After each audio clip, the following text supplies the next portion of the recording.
meron pa naman akong ugali na pag pinasok ko isang bagay, gusto ko maging the best doon sa bagay. Wow.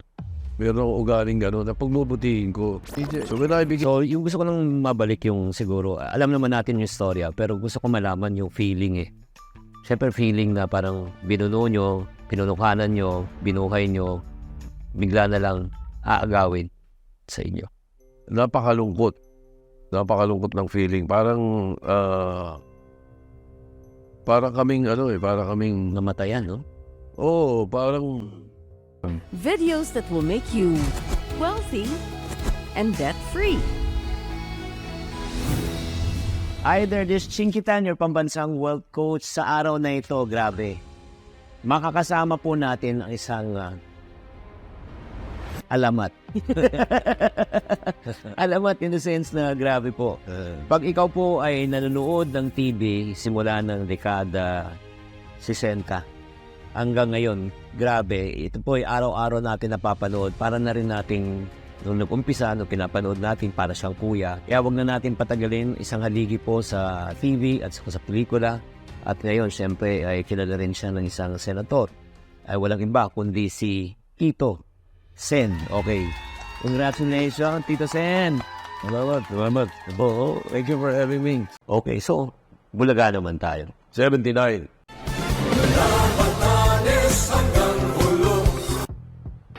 Okay, 1979. Nung mag-umpisa, kaya mali yung sinasabi ng ibang mga namibintas na ang gumawa daw sa TVJ is Eat Bulaga. Hindi.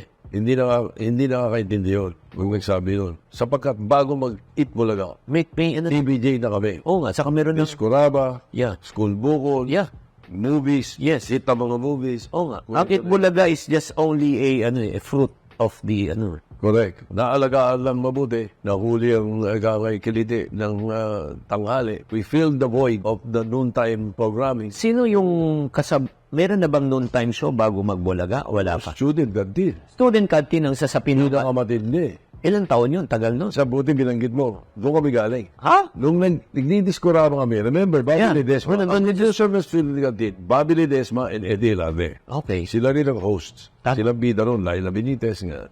Then later on, Connie Reyes, Ellen Dela, Oo. and Pepe Miguel. Pag umaalis si Eddie o si Bobby, or si Pepe, pinch hitter kami tatlo. Nag-student canteen kami. Nagko-co-host kami ng student canteen. Siguro that's the time na siguro nasilip kami ni Tony Tobiera. Pwede kaming gumawa ng noontime show na sarili namin. Nag-student canteen kami from 76, 77. Dahil nga Discoraba same producer Tama. Tinagpipinch hit kami sa student canteen Channel 7 yun. Pagdating ng latter part of 78, kinuha nila kami mag-host ng Binibining Pilipinas Regional Finals in 12 regions. TVJ. Dito Biggie Joey, TVJ na. Yung pala, tinetesting kami. At saka nakakita kami sa student canteen. Inofera kami nga ng noontime show. Pinamdihan namin. Bakit? Student canteen kami. Oo nga. Sinabi namin kay Bobby Ledesma. Si Bobby, nagtampo. Bakit? Parang nagtampo na bakit namin in-entertainment lang or something like that. Parang ganun ang feeling niya. So, I won't see you next week. Gumanon Sa Discorama parang hindi pa kami decided noon.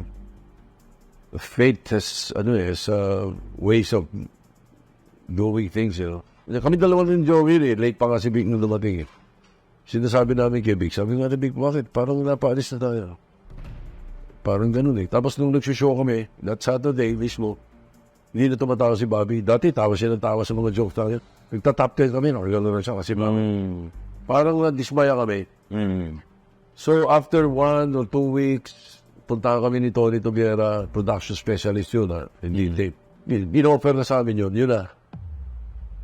Tinanggap namin. Nangingid Bulaga yun. Channel 9. Channel 9 pa kayo. Channel 9. Ang bigat ng pinagdaanan namin. Masyadong mabigat na student canteen. Bakit? Ay, Isang taon, gulpi kami sa rating. mahirap tibagin. Pinagtsagaan namin yun. Hindi kami sumisweldo, walang bayad, tuloy pala kami natuloy. Ang swerte ng production specialist noon. Ang School Bukol, at laki ng bayad namin, 3. So kahit hindi kami nababayaran sa Eat Bulaga, okay lang, ginagawa natin. Kasi meron naman kaming income gusto namin yung ginagawa namin, nag-enjoy kami. Until finally, nakahit kami.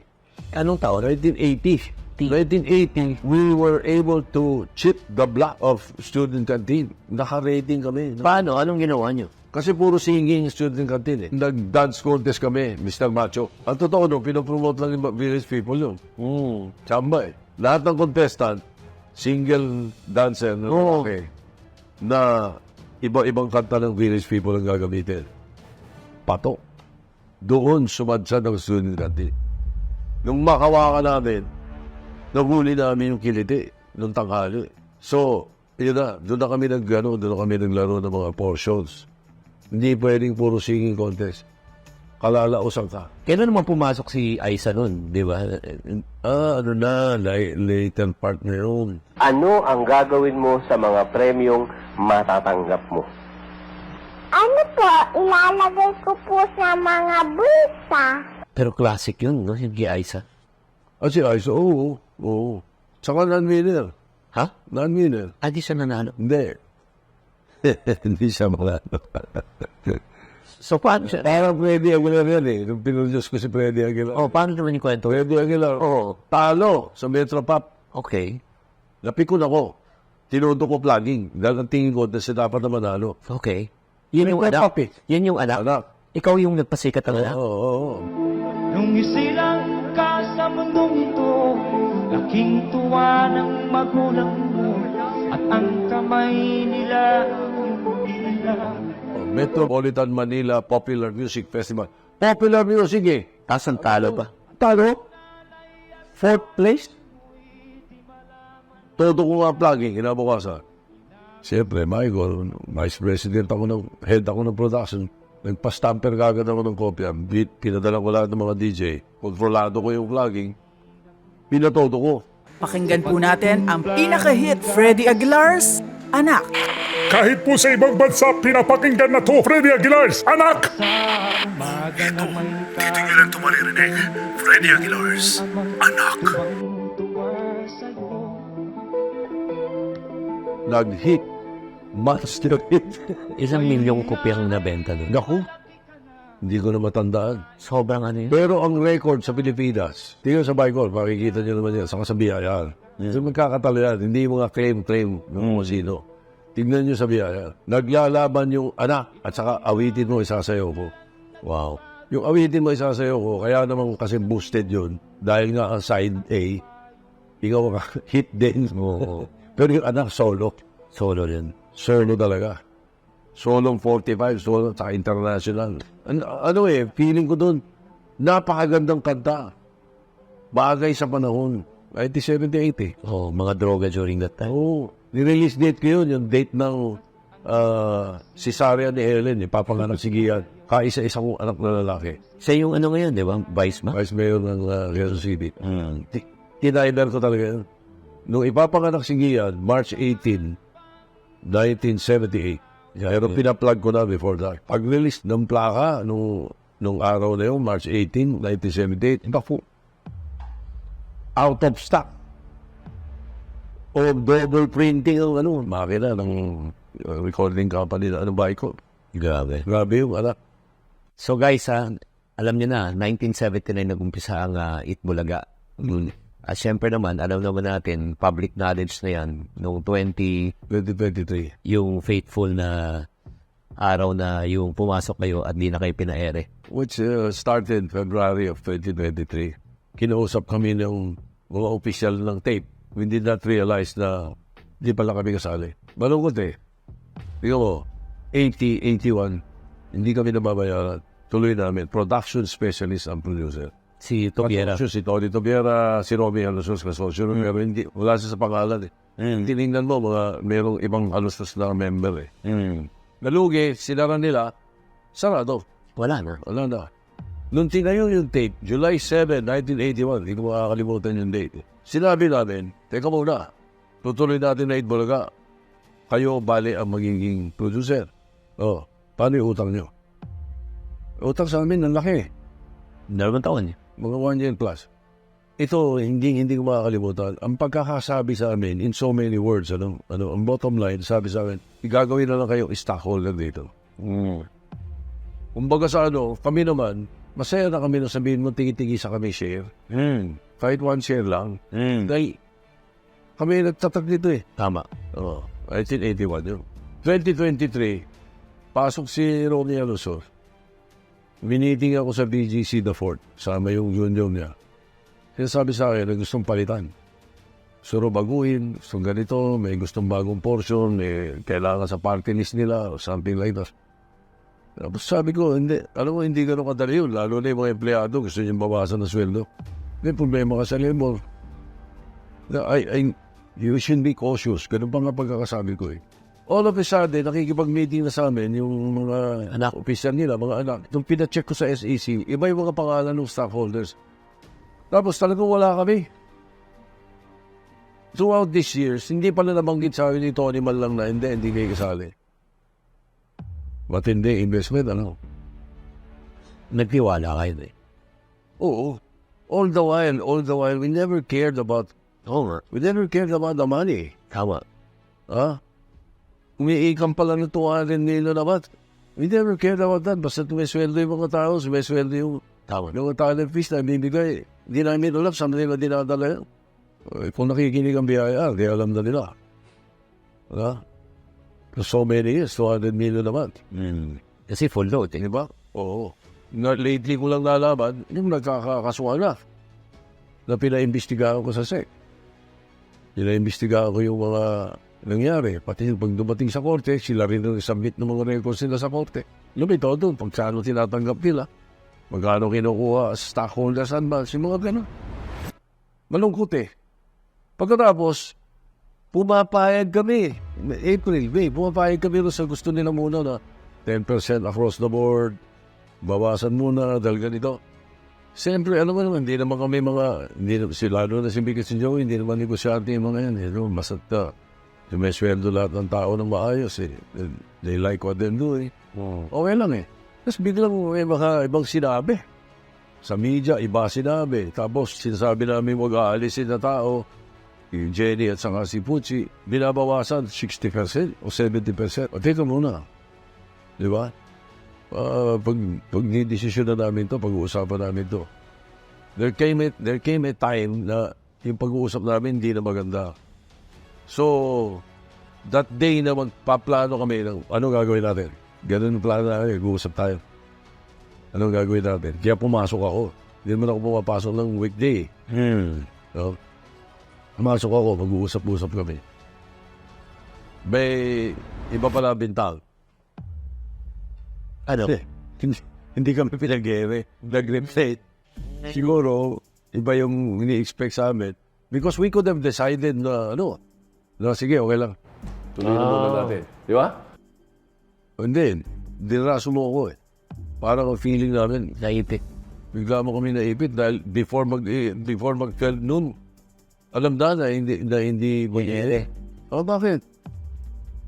So nag-air kami sa Facebook. Tama. Ang maganda ron, pagka nag-air ng Itbulaga sa Channel 7, approximately, tatansyahin mo yan sa mga records ng ratings. Pag nag-live ang isang television show, katulad ng, let's say, Itbulaga, matindi ka na kung meron nanonood sa'yo ng mga 300 to 400,000. Yun ang talagang, yun ang tanong sa average yan. Nag-Facebook kami. Oo. Ang followers ni Maine Mendoza, milyon. Tama. Mas marami pa nakapanood sa amin sa social media kaysa sa Channel 7 eh. Pero yung nanonood ng TV on that certain oras, hindi maabot na 1 milyon. Tama. Iba na ngayon kaysa nung araw eh. Nung araw kasi talagang wala naman kasing internet. So, TV ka talaga. Ngayon, hindi na eh. Mapapanood ka naman sa social media eh. So, yung gusto ko lang mabalik yung siguro, alam naman natin yung istorya, pero gusto ko malaman yung feeling eh. Siyempre feeling na parang binuno nyo, pinunukanan nyo, binuhay nyo, bigla na lang aagawin sa inyo. Napakalungkot ng feeling. Parang kaming parang kaming Namatayan, no? Oo, parang ka na traitor eh. All the while pala, hindi ganoon. All the while, yung pagkakaala namin, hindi pala ganoon. And it would not have come to light. If not all of a sudden they were interested in running it. Ganun eh. Because we were running it and they were getting all the money. And we didn't know. Of course, it was sila nila Tony Tobiero nagkakaalaman eh. Di ba? Pero biglang nalaman namin, ganun pala. Parang you were stabbed in the back. Pero alam mo, may kasabihan nga mga kapatid na nanonood ngayon eh. Alam mo, kung nagtanim ka ng kabutihan, ng haani mo kabutihan. At pangalawa, yun nga, nung panahon na yun, nagta-text tayo. Sinabi ko nga kay Tito Sen eh, during that time, all things works for good eh. For those who are called according to God's purpose. Totoo. I agree. Kaya nga nung, di ba, nagbukas ang pintuan ng TV5. Oo. Oo. Paano naman ang setup nyo ngayon sa TV5? Bago ko sagutin yung tanong na yan, dagdagan ko lang yung sinasabi mo. And this, I just learned lately. Kahit anong galing mo, kahit anong diskarte mo, diskarte lahat ng Panginoon ang nangyayari sa'yo. Hindi ka mas magaling sa Kanya. Lahat na nangyayari niyan, na-setup niya yan. Yung pangyayaring ganito na naging mabuti ganito, ginusto ng Panginoon yan. Kaya kahit anong ipilit mo, sabihin, hindi, ako gumawa nito, galing ko. Hindi ikaw yun. You can never be better than God. Ganun yun eh. Kaya itong mga pangyayari nga, sabi mo, lahat ito, hinayaan niya mangyari, ginusto niya mangyari. Ginusto niya mabisto yung dapat mabisto. Ganun eh. So guys, yun nga, kung ikaw may pinagdadaanan ka sa buhay ngayon, parang feeling mo, naisahan ka, naloko ka, na-traitor ka. Yun nga, isang magandang aral na leksyon, no? Na magtiwala ka lang talaga sa proseso, magtiwala ka sa Diyos. May isa pa nga na hindi ko makalimutan ng kasabihan. Many are the plans in a man's heart, pero ultimately, it's God's plan that prevails eh. Correct. Di ba? And always in His style. Oo. So nga sabi mo ba, mas napabuti ngayon yung kalagayan ninyo, yung programa? Nang di hawa. Bakit? Well, una, nakikita namin na yung dapat sweldohin ng mga tao ay nasisweldo ngayon. Na dapat kinaya. Yung dapat na ibayad sa gobyerno, nababayad ngayon. Everything is above board. Kausap namin Media Quest, everything above board. Bali, 51-49 kami. Everything is above board. Hindi katulad gano'n na wala kaming kamuang-muang sa mga nangyayari. Di ba? So, the rates of Channel 5 would be lower than Channel 7, but it's a lot better.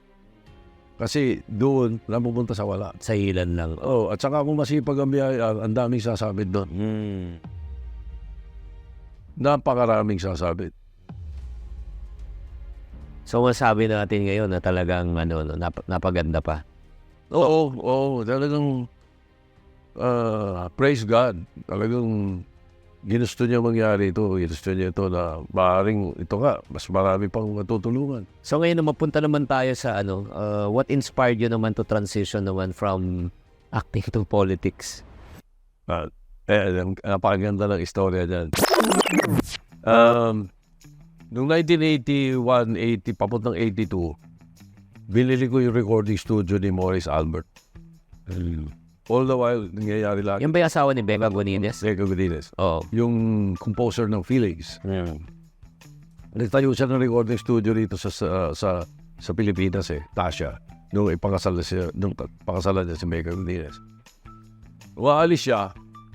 That time, naka-resign na rin ako sa Vicor. Busy na kami masyado sa mga TV, pelikula. Binili ko yung recording studio niya. Tasha Recording Studios. Parang ako doon. Naka-focus ako talaga. Enjoy kami doon. Dami kong nagpo-produce, dami kong nagagawa mga artist, ganyan. Pagdating ng June 87, nasunog. Nasunog doon sa may Avon yun, sa Libis. Oo. Kaya nga inaabot yun ng after 86 People Power Revolution, 1987, nasunog yun. Oo. God works in wondrous ways. Simple, nasunog. pinakamamahaling kong recording studio. Tapos yung ano ko, yung ATR 124 ko na Ampex na 24 tracks na ang serial number 002. Wow. Alam mo, kanino yung 001? Wow. Kay Paul McCartney. Wow. Ito, kay Maurice Albert. Wow. 02. Ganun, nasunog lahat yun. Classic. Nasunog, June. Ayos ko yung insurance. Pagdating ng July, ito si Tony Aquino, congressman ng 2nd District ng Quezon City. Tsaka yung kaibigan namin si Peter Aventajado. Kapatid siya ni Aventajado, Wargala ni Erap noon. Inimbita ako sa Couples for Christ. Inimbita kami mag-asawa. We joined. July, August, we joined. Tama-tama, nabawasan yung kabisihan ko sa studio. Naabot ako ng madaling araw. Couples for Christ. Doon, nakasama ko si Tony Aquino, congressman ng 2nd District, June Simon, mayor ng Quezon City, Joey Lina, senator. Diba? Yun yung mga nakasama ko. Sila Totong Lucero, sila. Mga grupo ng mga Couples for Christ. Pagdating ng almost November 1987, papasok yung 1988 election, local election. Inayaya nila akong tumakbong councilor ng 3rd District. Ang White Plains, ayoko. Pinipilit nila ako. Sabi nila, hindi, kailangan natin to, mga bago na to. 86 eh. Iba na eh. Wala na yung supposed to be martial law regime, supposed to be. May ginamit na linya sa akin si Tony Aquino. Madalas na gamitin na kayo niyo, pero ang gamit niya sa akin, sabi niya, that's the problem. Ano nangyari sa bansa natin? Napakahirap, napakasagwa. You know, for evil to triumph is for good men to do nothing. Yan ang gamit sa akin. Sabi ko, ina-classify mo kung good man, ha? Sige na, sabi niya, file tayo. Councilor lang, 3rd District, wala kang problema, ganito. Napa-oo ko ng hilaw. Nagpaalam pa ako sa mother ko, sa mami, dahil ang mother ko ay politics. Marcos appointee yun eh. Ellen, ayaw. Mami, ayaw. Ayaw eh. Hindi, konsyan lang naman to. Then finally, sige, pinail nila. But, nagka-problema. Bakit? Yung running mate ni Jun Simon, si Isaac Belmonte, na naging kumpare ko, naging very good friend ko yun. Kinuha ni Mrs. Albert na running mate niya, si Mila Albert, tatakbong mayor. Nawala ng running mate si Jun Simon. Ang dami nagpipresenta. Hindi ko na babanggitin ng mga pangalan, pero mga 3 konsehal yung nagpipresenta sa kanya, mag-vice mayor sa kanya. Ayaw nila. Ayaw ng grupo ng Couples for Christ. Ang gusto ako. So from councilor, nabump up? Councilor, nabump up ako na biglang, biglang vice mayor na tinatakbo ko. Which, with the help of God, we won in 1988. Ayun na. Pasok na sa politics. Kaya nga Tito Vice, ang Tito Vice ang tawag. Oo, yan si Aiza nag-umpisa na Tito Vice ang tawag sa akin. Meron pa naman ako ugali na pag pinasok ko isang bagay, gusto ko maging the best doon sa bagay. Wow. Meron ako ugaling gano'n na pagbubutihin ko. So when I became Vice Mayor of Quezon City, kinram ko yung parliamentary procedures, kinram ko halos lahat yung mga procedures of the city council, mga ganito, pati konstitusyon. Pinag-aralan ko, I wanted to be a good presiding officer and how I should run. Kasi ang Vice Mayor noon, presiding officer ng City Council. Tama. Tinayo ko yung Vice Mayor's League of the Philippines kasi naawa ako doon sa mga Vice Mayor ng munisipyo, hindi sila presiding officer. Tama. In 1988. So nilakad ko sa local government code na gawing presiding officer pati ng municipal Vice Mayor, which happened. Which we were able to do. So, I was president of the Vice Mayor's League. They encouraged me to run for the Senate in 1992. Ayun na. And the rest is history. So, from Vice, ang next na saan ka Senator. Senator na agad. Yeah, in 1992. Tapos nakailang terms ka? Dalawa. 1992 to 1998 re-election. Natapos ng 2004. 2004, FPJ, talo kami. Well, campaign manager ako. Personal campaign manager. So I came back 2010. During that lull, nagbulaga uli ako eh. Oo nga. And then re-elected in 2016. Where I was elected Senate President by my peers. So I had 24 years of legislation, national, 4 years as local legislation, and 2 years sa executive department as chairman of the Dangerous Drugs Board. Oo nga eh. Very active ka no? 2008-2010. Kasi nung vice mayor ako, yung Quezon City Anti-Drug Abuse Council was declared model council. Tinagbuti kong mabuti yung talaga. Marami kami nagawa. Marami rin kami nakaway. So ano pang plano ni Tito Sen? Ngayon, we're enjoying what we're doing. I've had talks with some political leaders. I'm being encouraged to run again in 2025. Sabi ko nga, tingnan muna natin, may magagawa pa ba kami? May tutulong pa tayo. Yung ba mga ginawa ko dati ay napapatupad na maayos. Meron kaming mga naiisip na pwedeng gawin na makakatulong sa atin. Makakatulong sa mga kababayan natin. Kung meron kang magagawang ganun, bakit hindi? Kung wala naman, at kahabulin mo lang maging public official ka, huwag na. Ito mga iba naman tayo. Bakit kaya yung mga Soto hindi tumatanda? From Val, I've seen Val, di ba? Yung itsura niya, di ba? Well, siguro sa itsura. Sa kutis, yung kutis niyo, lalo na si Vic. Baka siguro, dahil, Genetic ba? clean living, hindi nagpupuyat na. Kasi nung araw, puyat na puyat kami dati. Andong mga bata kami, teenager, sa banda, tapos sa TV, recording. God's gift. Guys, kung makikita nyo talaga, no, sila in live, no, hindi ka naman di ba, nag-skincare. Hindi. No? Yung mga anak ko, sinasabi sa akin, Dad, ba't hindi natin paano yung mga lines mo, ganyan, meron daw kung Hindi naman halata eh. Meron daw, di ba, ano yung tawag doon sa Botox, ganyan. Sabi ko, pag ginawa ko yan, hindi na matitigil yan. Sapagkat, oras na bumalik yan, gagawa mo na naman. Sabi ko, saka baka dumating araw, hindi nakagalaw ang mukha ko.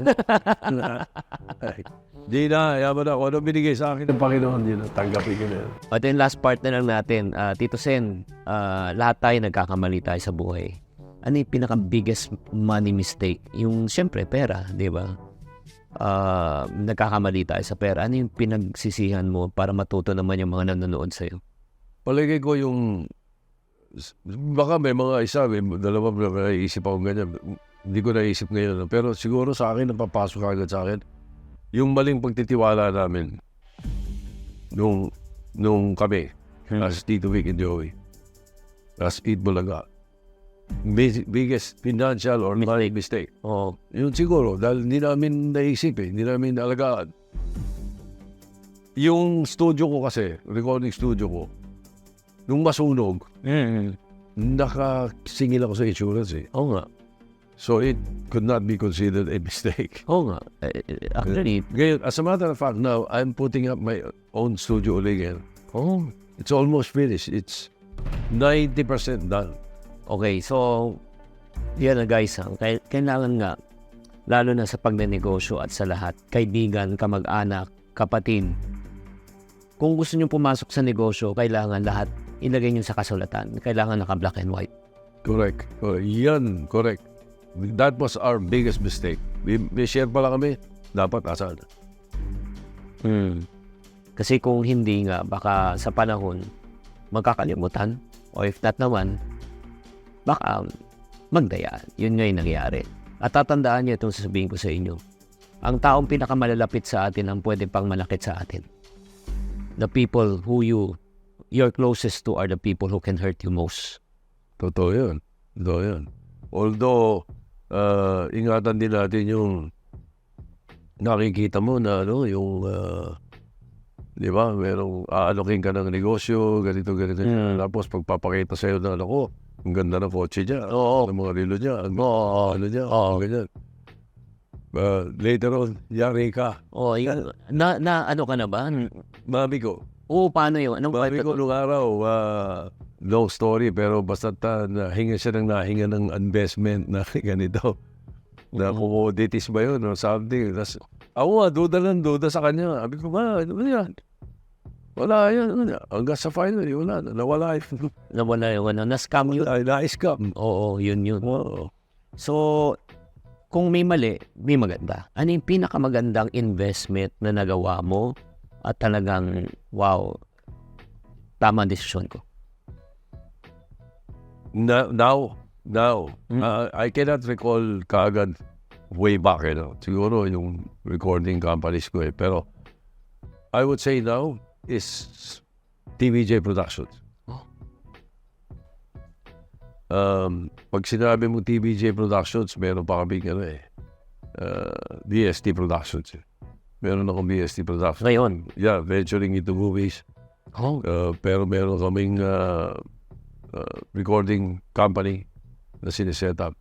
Yung aming music, palagay ko isa sa mga pinakamatindi naming investments yun Yung mga composition na nagawa namin, ako, Dave, Joey, hanggang ngayon kumikita kami. Wow. Every time na tinutugtog yun, every time ginagamit yun, kumikita kami doon. So I think that was the biggest investments. Wow. The music and the composition. Ang naglagay ako ng investment sa San Miguel. And then aerospace. Ano aerospace? Airline company. Oh.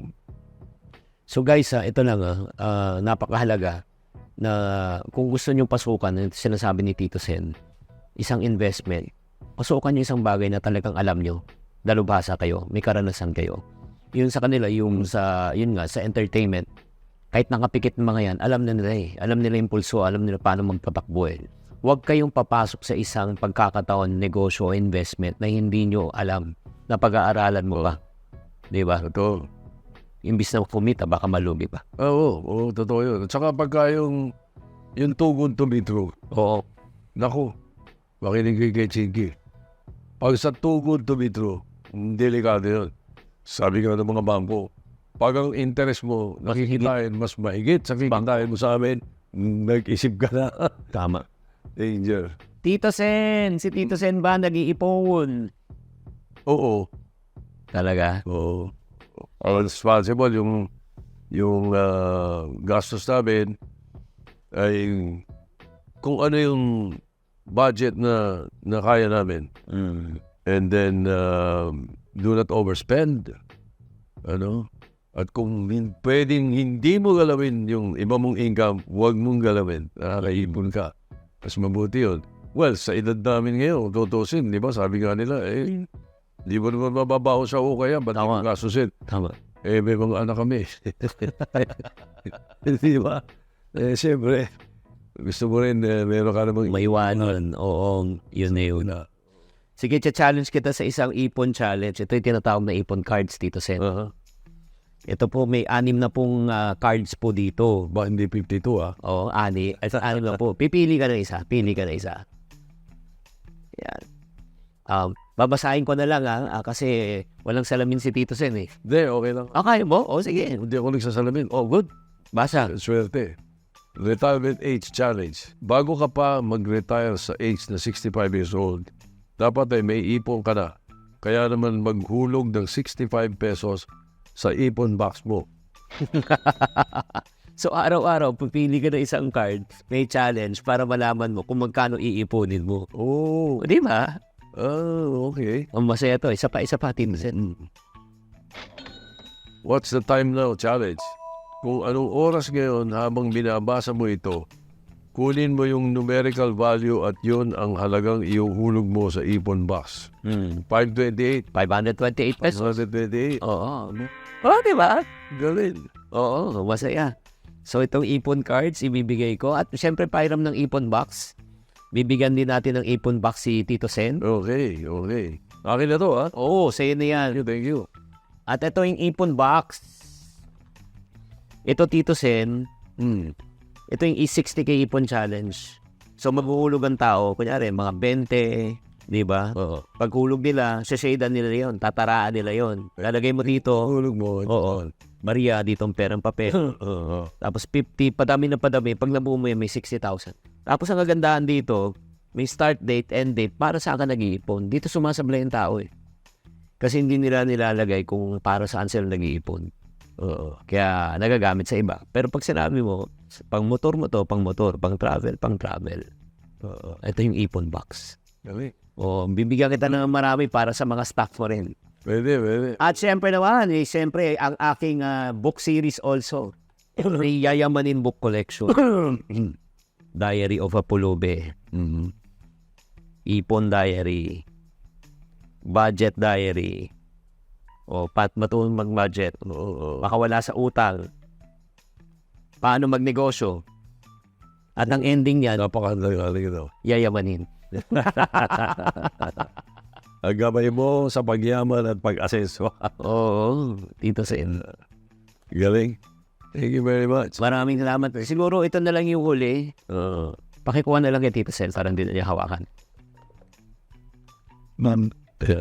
Lagay mo rin sa account. So, Tito Sen, ano pa ang gusto mong ma-accomplish?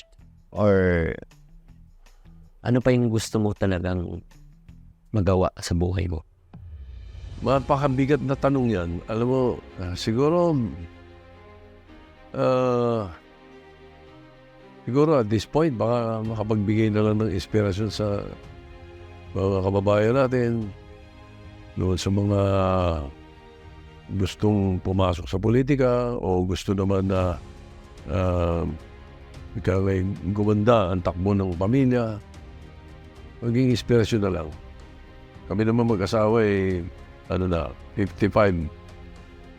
Sa September 55 years na kami. Anniversary. Wow. So, siguro, baka ganun na lang. Marami na ako nagawa. Yung 24 na taon ko sa Senado. Pag inisa-isa natin yung mga pinakikinabangan ng mga kababayan natin ngayon, marami sa kanila hindi alam na ang inyong lingkod ang may author o gumawa Reakda. Maraming munisipyo na naging city.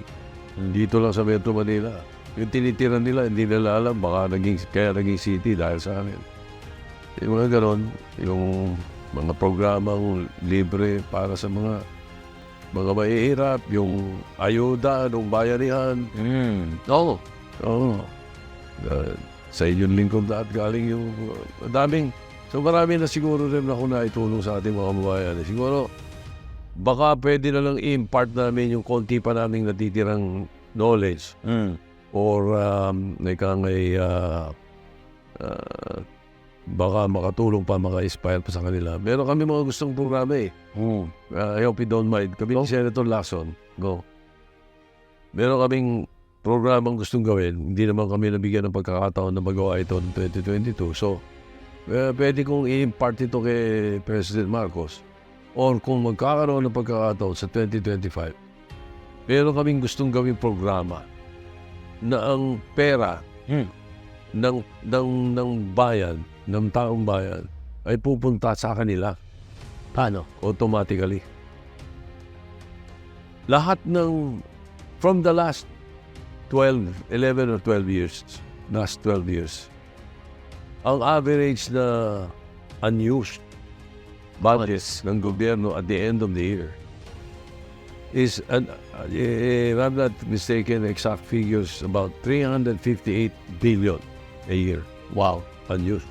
So, ang mangyayari niyan, yung unused, babalik yan Babalik yan, or baka madeklarang savings, or baka mabulsa. Maraming pwede mangyari. Okay. Pero, kung ang gagawin mo dyan, the year before, identified na yan. Average nga yung 358 Identified na yan. Bawat probinsya, bigyan mo ng tingin-tingin 1 billion. Ilan ba tayong probinsya? 82. Sa 358, sobra-sobra pa. Exactly. Aside from their budget, aside from their internal revenue allotment, aside from everything else, 1 billion each every year. Ang laki nun. May menu. Pwede mo lang gamitin agriculture, livelihood, infrastructure. Tatlo. Sabihin mo sa akin kung hindi na dami trabaho sa bawat Of course. Oo. automatic. Babalik sa ekonomiya yun. Sigurado. Basta ang menu, ha? Hindi pwedeng personal services, ha? Tama. Bulsa. Tama. Tama. Sakto. Agriculture, infrastructure, livelihood. Tama. Doon mo lang pwedeng gamitin. Imagine what it can do to all the other provinces. Mga taga Cavite hindi na pupunta ng Batangas para humanap ng trabaho o pupunta ng Metro Manila. Mga taga-Guimaras hindi nilipat. Yung mga taga Mindoro Oriental hindi na pupunta sa Batangas para magtrabaho. Mga taga Quezon hindi na pupunta sa Metro Manila dahil may mga trabaho sa mga bawat mga probinsya. Ano? Ngayon, aside from that, bawat munisipyo, bigyan mo ng tigwa 100 million. Ganun din ang menu. Ilan ang munisipyo? Approximately 1,600. Yung 1.6 lang yun. 160 billion lang. 160. Yeah. Oo. Sobra pa rin yung unused mo. Tama. Anyway, plano kong i-impart kay President Marcos yan. Or kung magkakaroon ng pagkakataon sa 2025, ilagay natin sa budget. Kasi kayang identify kung saan yung unused nung nakaraang taon Kunin mo lahat. Ano mo, itong formula na to, you can forget federalism. Tama. Yun na yun eh. Yun ang gusto ng federalism, no? Magkaroon ng sariling Autonomy. funding. Autonomy. Ito na yun. Without changing the Constitution. Tama. Ang galing. Yan ang isa sa mga, Alam mo, dream namin yan, dream. Alam mo sa totoo lang, sa mga suliranin, mga kaiponaryo, sa buhay minsan, yun napakasimple po. Ang yan pa hindi po napapansin. Naalala ko tuloy nung pumuntas kasi sa buwan, mga astronaut, hindi makasulat ang ballpen. Kasi anti-gravity, di ba? So yung ink, hindi po. Hindi ba? So, balik sila dito. Sinabi nila, kailangan daw mag-isip ng pinakamagandang anti-gravity na ballpen. Noong nag-meeting sila, ilang buwan na, wala pa rin Tapos yung janitor, lumapit sa kanila at sinabi, ano bang ginagawa nyo? Nag-iisip kami kung paano maka-invent ng anti-gravity ballpen. Ano sa amin ng janitor? Sinubukan nyo na ba lapis? Ang galing. Tama. Grabe, yung suggestion mo regarding that is a very simple Very simple. Na-solve mo corruption. Di ba? Na-solve mo yung corruption. Kasi basta ganun ang menu, mahirap i-corrupt yun. Hindi po pwedeng gamitin Kasi Yung mo lang pwedeng gamitin at identify. pwede na lang kung invisible na tulay. Huli ka pa rin. Oo, kaya nga. Huli ka. Well, anyway, Tito Sen, maraming salamat sa ideas. Ang dami natin natutunan sa buhay ni Tito Sen. Makikita mo talaga kung paano sila nagsimula at alam po natin kung ano po yung mga pagsubok na pinagdaanan po nila. Akala po natin na madali, artista, kilala, pero hindi natin alam, ang dami rin pong pinagdaanan. Kaya kung kayo may pinagdadaanan din sa buhay, lalo na kung kayo ay na-traidor, nabigo, o let's say nasaktan, tatandaan nyo na may isang Diyos na buhay na hindi kayo iwanan at hindi kayo pababayaan. Na ang Diyos talaga ay magbibigay ng katarungan sa lahat ng ginagawa po natin. Kaya huwag kayong mawala ng pag-asa, matuto tayo lumaban, at magtiwala kung ano man ang plano ng Diyos sa buhay natin. Dahil ang plano ng Diyos sa atin is to make us the head, not the tail, to make us the lender, not the borrower, to put us at the top, never be at the bottom. Pagpalain po kayong lahat. At parati ko sinasabi sa ating programa, tamang karunungan, tamang disiplina at diskarte ang susi sa pagyaman. Pero kailangan mo na mag-TikTok, Tito Sen. Meron ako, TikTok. Meron na. Hellis Tito rin, di ba? Ano ba? Oo. Meron Tito. Basta Tito Soto yun. Tingnan natin kung talagang sasayaw pa si ng ting ting ting. Hindi. Well, yung TikTok ko, hindi ako naman mga anak. Oh, yan. Pero kailangan mo na mag-TikTok, Tito Sen.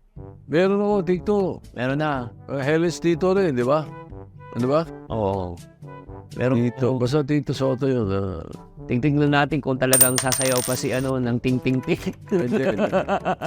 Well, yung TikTok ko, hindi ako naman mga anak. Oh, yan.